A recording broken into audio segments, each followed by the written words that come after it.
Welcome, I'm Crafty Marianne. Today let's go over some things that we need for making a melt and pour soap out of glycerin. Well, let's start today by looking at the molds. There are different kinds of molds and you can make your own molds too. Like these are store-bought and they're really fun and they're cute and they hold up pretty well as long as you don't overheat your soap. Some of the other things you can do for a mold that I've done is I took an Easter egg and I took a nail and I got the nail really hot and I put a hole in the top of this Easter egg.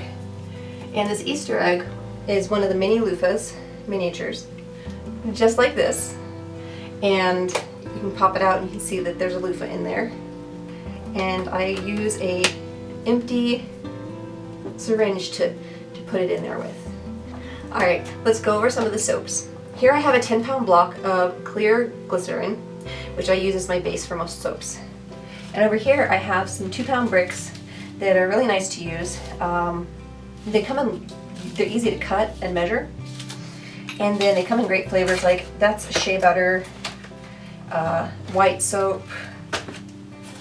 This one says it is buttermilk soap.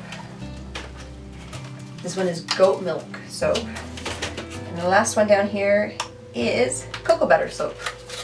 So we've got lots of options there.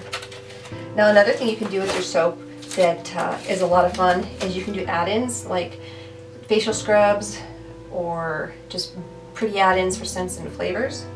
When it comes to doing like facial scrubs, I like to take and either use like an Aveeno or an instant Quaker's oatmeal. There are other things you can use for add-ins too. Like here I have dried lavender and this is rose petals. You can use a crock pot, which is my favorite go-to. I always use my crock pot for my big amount of glycerin that's clear, and then you always can take a little bit off, a scoop or two off of the glycerin and cut a piece or two off of your soap. So let's talk scents. Here I have some different flavors. I have 8 out on the table. The one called Freesia is my absolute favorite. We also have some colors here, and they are metallic powders. You can use food coloring on this, that's not a problem.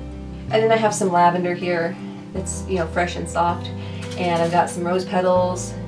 Here I have some different inlays for the soaps. These are roses, Easter eggs, a butterfly, different style rose.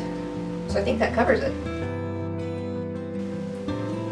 Thank you for joining Crafty Marianne.